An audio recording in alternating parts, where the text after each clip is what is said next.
Imam Ibnu Katsir Al-Bazzi dan Umbul Imam Abu Amr. Nah, kalau kita kembalikan kepada secara harfiahnya bahwa hizb itu atau hizb itu artinya pasukan. Tetapi dalam hal ini hizb itu bukan dalam bahasa Arabnya bukan berarti pasukan, tetapi pembagian tentang Al-Qur'an. Pembagian juz di dalam Al-Qur'an. Itu masalah hizb.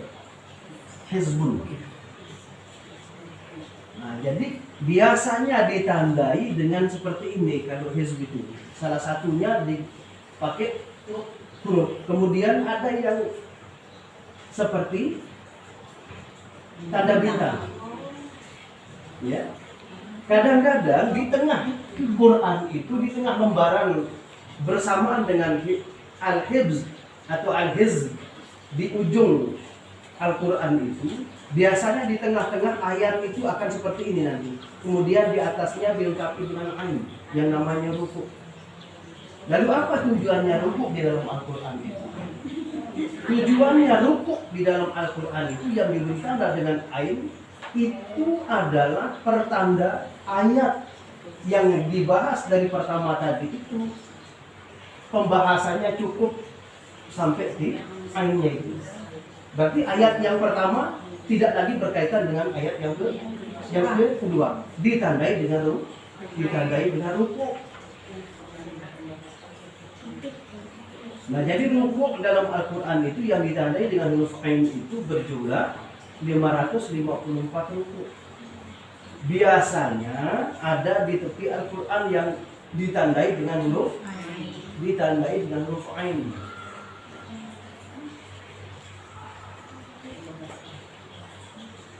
Ditandai dengan huruf ain.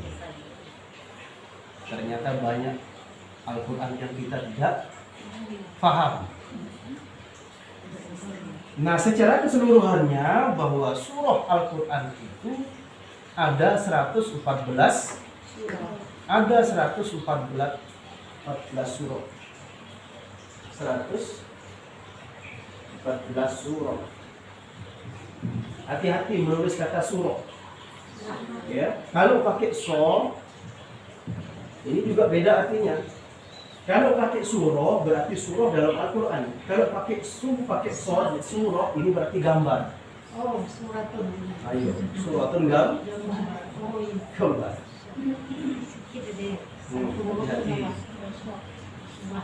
Jadi kalau pakai huruf sin berarti surah dalam Al-Quran. Tapi kalau pakai so berarti gambar. Oh, itu surah dalam Al-Quran berarti gambar dalam Al-Quran. Kalau pakai surah, nah, itu yang berarti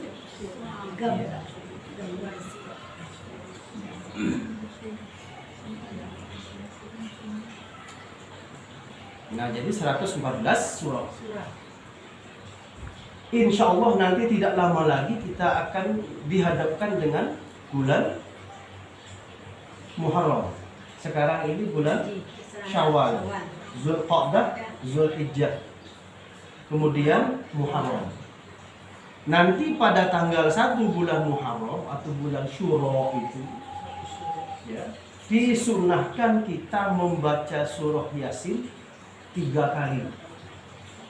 Nah, biasanya di situ kan ada doa akhir tahun, kemudian dilanjutkan setelah ada yang mengerjakan. Orang yang tak paham ilmu. Jadi doa akhir tahun itu dengan doa awal tahun itu digabung jadi satu setelah sholat maghrib. Ada pengalaman, pernah saya ikuti dosen style itu melaksanakan membaca doa itu dirangkul, digabung. Ada dari style. Nah, jadi kalau yang namanya akhir tahun itu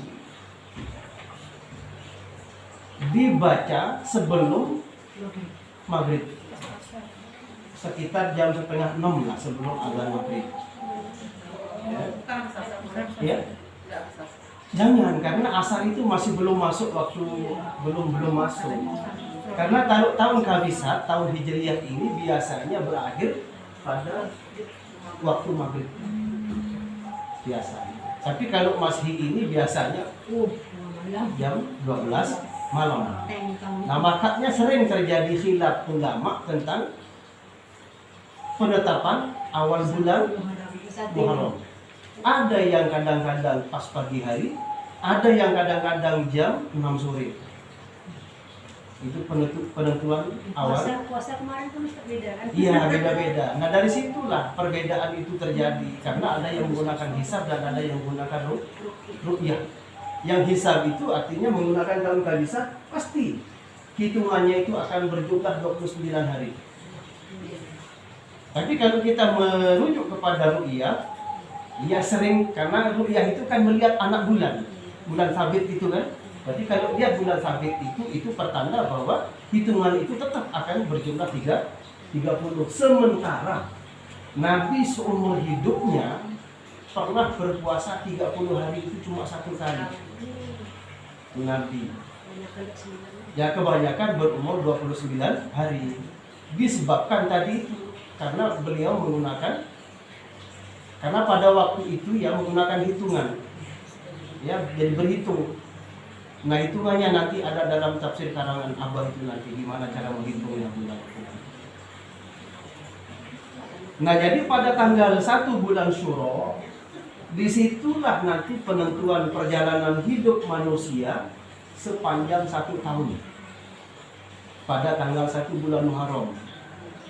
Jadi jatah manusia andaikan dikasih rezeki 1 juta dalam 1 tahun itu, maka sepanjang tahun itulah rezeki yang akan dia terima.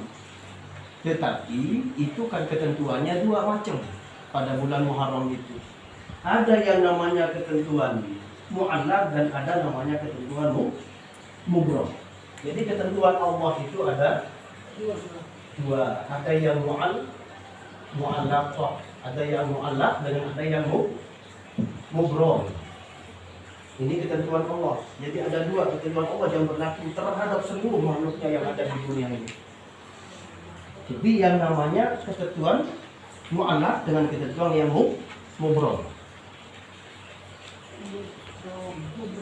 Ya, ketentuan yang mu'allaq dengan yang mubroh.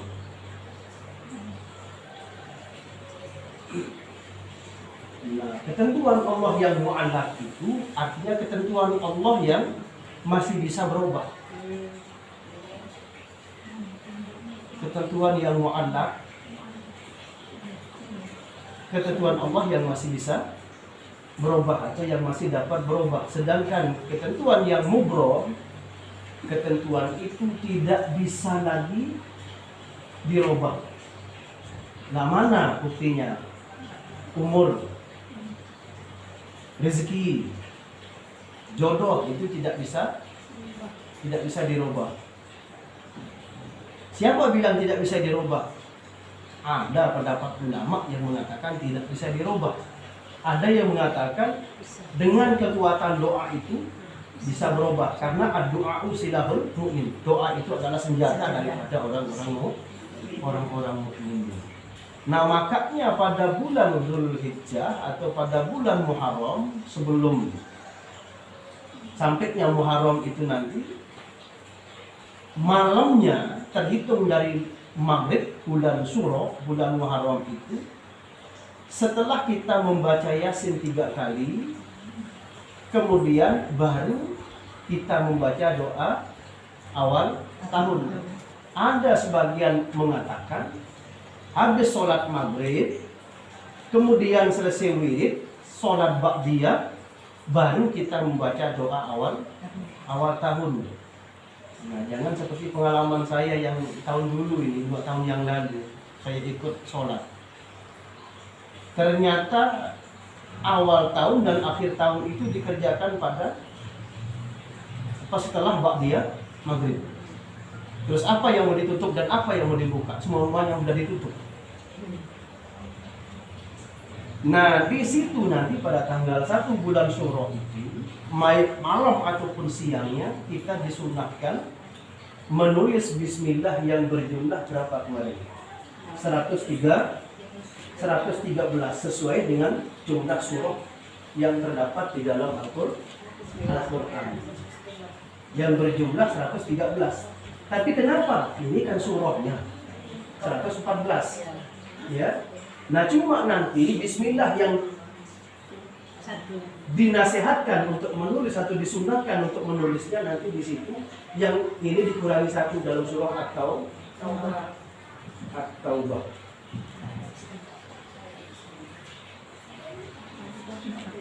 Nah jadi satu berarti 113 itu ditulis seperti ini, pelan-pelan.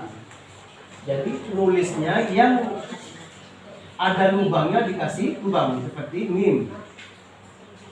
Nah, seperti ini. Nah. Haknya harus tetap mim, kemudian haknya lagi, kemudian nun. Kemudian pada kata rahim, haknya lagi, kemudian nun. Ini harus lurus, harus pas. Ditulis sebanyak 113. Ini bisa menjadi benteng kekuatan kita jika ditaruh di dalam kertas, jadi kertas polio. Nah, ini bisa menjadi benteng kita dari santet. Kemudian bisa kita terhindar dari semua bala. Dan insya Allah kita akan terhindar dari semua malapetaka, terutama sesuai dengan jumlah huruf daripada bismillah yang 19. Jadi jumlah hurufnya bismillahirrahmanirrahim ini adalah 19. Maknanya apa? Malaikat Zabaniyah itu, penjaga neraka itu jumlahnya 9. Zabaniyah. Nah, jadi malaikat Zabaniyah itu, penjaga pintu neraka itu ada 19. Yang malaikat ini dari semenjak diciptakan oleh Allah belum pernah tersenyum. Sampai hari kiamat kelak. Nah berarti ibu-ibu yang suka marah-marah itu berarti Zabaniyah semua. Hati-hati. Ada loh namus. Nanti kalau saya yang menemukan nanti lagi marah tuh Zabaniyah dari Teman saya ada namanya Zabaniyah. ada kan? Berarti itu malaikat itu namanya. Dan tahu ya. Ya, jadi malaikat Zabaniyah itu penjaga neraka. Sampai dijelaskan dalam Al-Quran. A'udzubillahi minasyaitonirrajim. Bismillahirrahmanirrahim. Ya ayyuhalladzina amanu qu anfusakum wa ahlikum nar wa quduhan nas wal hijarah 'alaiha malaikatun ghilabun syidadun la ya'suna Allaha ma amarahum. Firman Allah itu yang menjelaskan tentang keberadaan daripada malaikat Zabaniyah. Terus tangannya yang sebelah bisa melempar 10.000 manusia ke dalam neraka. Satu tangan, satu kali masuk. Yang sebelah kiri 10.000, kakinya yang sebelah kanan 10.000, kaki yang sebelah kiri 10.000, 40.000. Belum napasnya, belum kedipannya. Satu kali berkedip itu bisa sampai 20.000 langsung terjun ke dalam neraka. Yang namanya kedipan malaikat Zabaniyah itu, dari sini sampai ke Supadio itu masih terasa tajamnya dan dahsyatnya yang namanya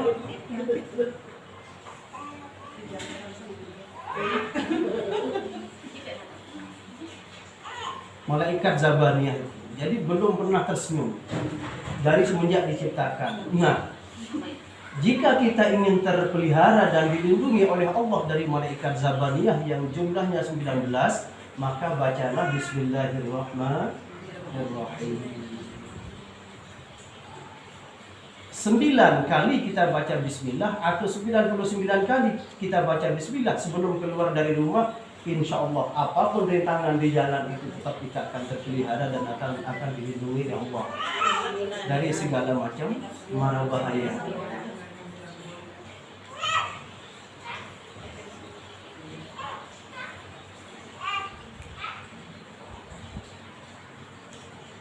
Nah, jadi nanti metode kita ini ya 1 minggu kita pakai untuk menjelaskan, 1 minggu kita pakai untuk memperbaiki bacaan, dan 1 minggu nanti kita akan mempelajari kajian hikmah daripada Bismillahirrahmanirrahim.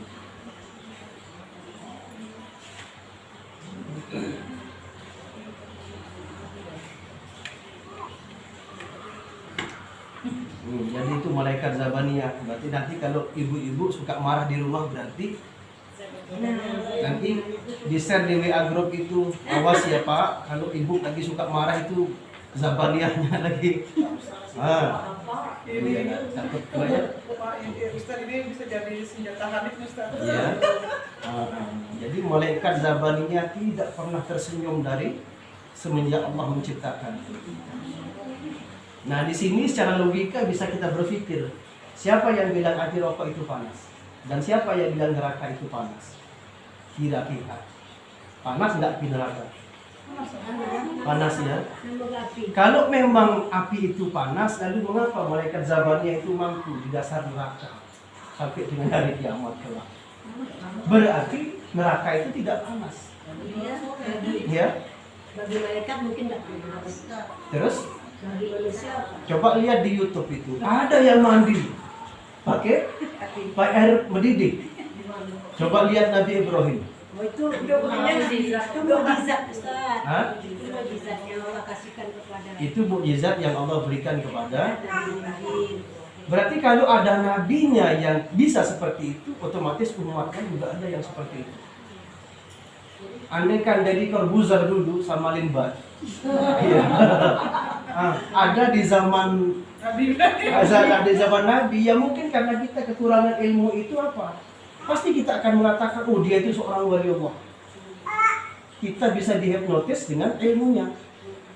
Nah, berarti andaikan dulu ya, di zaman para nabi sebelum diutusnya Rasulullah ketika itu, maka kita akan beranggapan bahwa dia Deddy Corbuzier dan Lindbergh itu, wah, betul-betul seorang wali.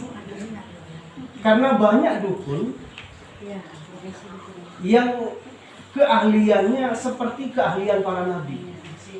Sebagai contoh, kita lihat Fir'aun. Tongkat Nabi Musa berubah menjadi ular.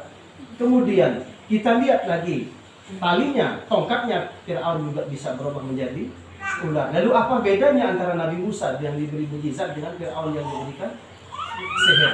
Cuma beda nama. Kepada Nabi itu namanya mukjizat, kepada ya, sedangkan kepada selain Nabi itu namanya sihir. Nah, makanya Imam Nawawi radhiyallahu anhu, mudah-mudahan beliau selamat, dilindungi oleh Allah dan ilmunya bermanfaat untuk kita, dan mudah-mudahan nanti kita akan dikumpulkan bersama dengan para alim dan ulama. Jadi Imam Nawawi pernah menukilkan dalam sebuah kitab bahwa tongkatnya Nabi Musa itu yang panjangnya 12 meter, bukan pendek. Kalau kita yang mikul tidak akan mampu, karena beliau itu orangnya tinggi besar. Sama dengan Nabi Adam waktu diturunkan dari surga, persisnya pada sore hari Kamis. Kemudian malam Jumat itu Nabi Adam sudah terpisah dari Siti Hawa. Nah, makanya kata alim ulama menjelaskan dalam kitab Al-Qisah, ketika Nabi Adam itu diturunkan dari surga, itu hanya penyebabnya cuma makan buah khuldi. Dan ketika itu Nabi Adam itu sudah menghuni surga selama 300 tahun. Nabi Adam tinggal dalam surga itu selama 300 tahun, sama dengan Azazil. Azazil itu juga menjadi penghuni surga, sama seperti Nabi Adam 300 tahun. Siapa Azazil itu? Azazil itu adalah nama iblis sebelum dirubah atau sebelum dikeluarkan dari surga.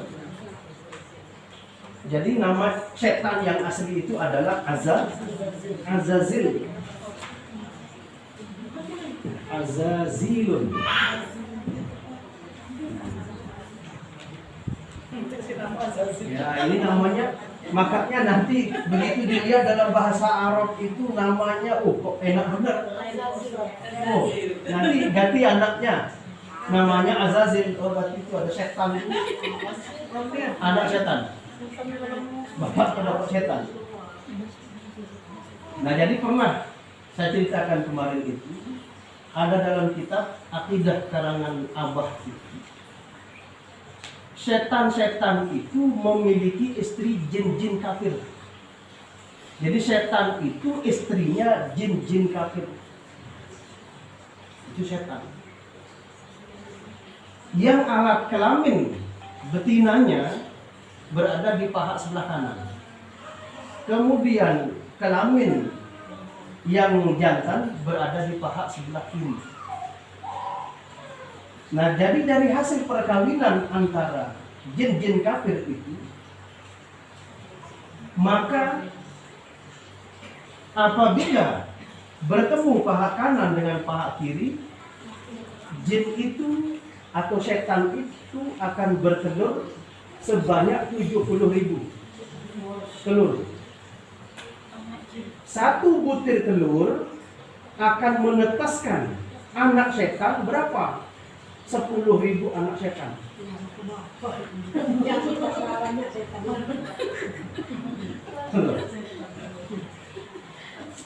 Iya, Azazil. Jadi keterangannya dalam kitab Aqidah karangan Tuan Guru Ibrahim Muhammad Khalil. Jadi asal muasal daripada setan atau iblis itu adalah perkawinan antara jin-jin setan dengan jin-jin kafir. Nah, kemudian jin-jin kafir itu alat betinanya itu terdapat di paha sebelah kanan. Sedangkan alat kelamin jantannya jin-jin kafir itu terdapat di paha sebelah kiri. Setiap anak jin melahirkan 70.000 butir telur. Dari satu telur akan menetas 10.000 anak jin, anak setan. Nah, jadi anak-anak perkawinan atau hasil perkawinan daripada jin dengan iblis ini, itulah yang disebut dengan setan. Nah, makanya ketika Azazil ini diturunkan dari surga, kan lebih dulu Azazil, lebih dulu dia itu menjadi penghuni surga 300 tahun daripada Nabi Adam. Jadi sebelum Nabi Adam, Azazil ini 300 tahun. Gara-gara disuruh sujud kepada Nabi Adam, dia itu tidak mau. Alat kelamin yang Azazil. Iya, Azazil. Jadi nama asli daripada setan itu adalah Azazil. Dia menjadi penghuni surga selama 300 tahun sebelum Nabi Adam. Berarti lebih dulu iblis. Makanya iblis itu nantang Allah ketika disuruh sujud kepada Adam. Wahai iblis, kau sujudlah kepada Adam. Lalu jawaban iblis itu gampang. Ana khalaqtu min nar. Aku diciptakan dari api. Sedangkan Adam dari tanah. Nah, ketika itu apa jawaban iblis? Kalaupun saya mau bersujud kepada Adam, mungkin bumi dengan langit ditukar tempatnya, belum tentu saya mau. Itu kata Azazil. Akhirnya karena tidak mau turut dan tunduk kepada perintah Allah, ketika malam hari jasadnya Nabi Adam itu sudah tersusun dengan rapi, lalu apa kata iblis ini? Sekarang kesempatan saya, kata iblis itu, melihat jasad Nabi Adam belum ditiupkan roh. Disitulah iblis itu langsung masuk dari hidung sebelah ini kanan, keluar hidung sebelah kiri. Kemudian masuk ke mata kanannya Nabi Adam, keluar di sebelah kiri mata Nabi Adam. Keluar dari telinga Nabi Adam sebelah kanan, kemudian Ia masuknya, keluarnya dari sebelah kiri. Akhirnya masuk ke mulut, langsung keluar ke itu iblis. Jadi diacak-acaklah perutnya Nabi Adam. Nah, ketika Nabi Adam alaihi salatu wassalam ditiupkan roh oleh Allah, nah lalu pada saat itu bergerak sedikit demi sedikit dari kaki terus ke perut, langsung ke dada, nah langsung ke leher, langsung ke mulut. Nah begitu rohnya Nabi Adam langsung sampai ke mulut, lalu beliau mengucapkan sholawat, Allahumma sholli ala Sayyidina Muhammad. Setelah sholawat dibaca oleh Nabi Adam, kemudian tiba-tiba mata beliau langsung melihat ke pintu surga, di babus salam, pintu pertama surga itu. Lalu disitulah bertuliskan kalimat la ilaha illallah Muhammadur Rasulullah. Itu kalimat yang pertama dilihat oleh Nabi Adam. Nah ketika itu napas Nabi Adam itu sampai di hidung, lalu bersinlah Nabi Adam. Nah ketika Nabi Adam bersin, lalu dijawab oleh malaikat. Nabi Adam itu bersin mengucapkan alhamdulillah wa syukru lillah. Ternyata tujuan daripada bersin tadi itu adalah untuk membuang setan yang sudah mengoyak-ngoyak perut Nabi Adam. Nah makanya orang bersin itu sangat disukai oleh Allah. Dan orang yang menguap itu sangat dibenci oleh Allah. Karena menguap itu setan bawahnya. Berarti kalau lagi menguap di sini itu setan. Nah, makanya besok supaya tidak kelihatan menguapnya pakai cadar ya. Ya Bu ya. Jadi tidak kelihatan menguapnya. Nah setelah Nabi Adam bersin mengatakan apa? Alhamdulillah wa syukrulillah. Kita sering ikuti lagunya Opik. Alhamdulillah wa syukurillah. Itu dari mana bahasa itu? Dari mana bahasa itu? Itu kaidahnya tidak ada, itu kaidahnya berantakan. Salah doa. Makanya taklilut takalid jangan sampai kita ikut-ikutan, tak ada dasar. Nah itu lah yang masalahnya. Alhamdulillah wa syukuri. Nih. Alhamdulillah wa syukurillah. Wa syukuri. Wa syukurillah. Syukurilah. Makanya bahasa Al-Quran kalau diubah ke dalam bahasa Indonesia itu tulislah dengan sempurna. Seperti kata ilmu, ini masih pakai alif ini. Ada komanya, jadi untuk membedakan. Nah, Assalamualaikum. Inilah salahnya kita ini.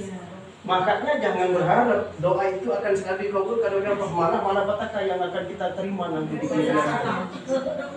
Assalamualaikum. Enggak kadang-kadang assalamualaikum enggak, tapi assalamualaikum. Ada yang kum saja. Kalau kita mengucapkan assalamualaikum, ya salam racun ya. Assalamualaikum. Ya, jadi kalau assalamualaikum itu betul. Makanya jangan ikut-ikutan kata Mas Opik nih. Ya. Jadi semua yang kita dengar itu indah, tapi maksud dan tujuannya sama. Alhamdulillah wa syukurillah. Di sini kok kalau memang di sini kita pakai syukurillah, ya jangan pakai alhamdulillah. Ya. Karena ini kaidahnya udah ibaratnya kita masak daging tadi itu ditambah dengan yang ini nih, ditaruhkan dua alat, di pertama ditaruhkan racun, yang kedua ditaruhkan tai. Inilah bacaan ini, jadi tak ada sekali manfaat dan maknanya. Ya kalau orang yang tidak paham ya alhamdulillah wa syukurillah. Salah total itu doa itu. Jadi harus kita, karena ini ucapan dari Nabi Adam lalu dijawab oleh malaikat. Makanya kalimat yang benar itu adalah alhamdulillah wasyukru. Salah sikit. Yang ini kembali ke sini. Jadi lam sama-sama lamnya aja. Wasyukru lillah, bukan wasyukurillah. Yang benar. Kalau kita anunya bahasanya berubah. Ya bahasanya coba bayang. Kalau yang ini segala puji hanya milik Allah dan kami bersyukur hanya juga kepada Allah. Kalau yang ini kami bersyukur atau saya mengucapkan puji-pujian kepada Allah dan syukur tapi kalimatnya ini yang membuat hancur. Nah ini namanya huruf ataf. Jadi ataf itu penghubung. Kalau penghubungnya di sini menggunakan alif lam di pertama, maka kata yang dihubungkan juga harus ada alif. Kecuali di sini dibuang. Alhamdulillah wasyukru juga wasyukrulillah bukan wasyukurillah. Ini yang benar nih kalau alifnya dibuang. Alhamdulillah.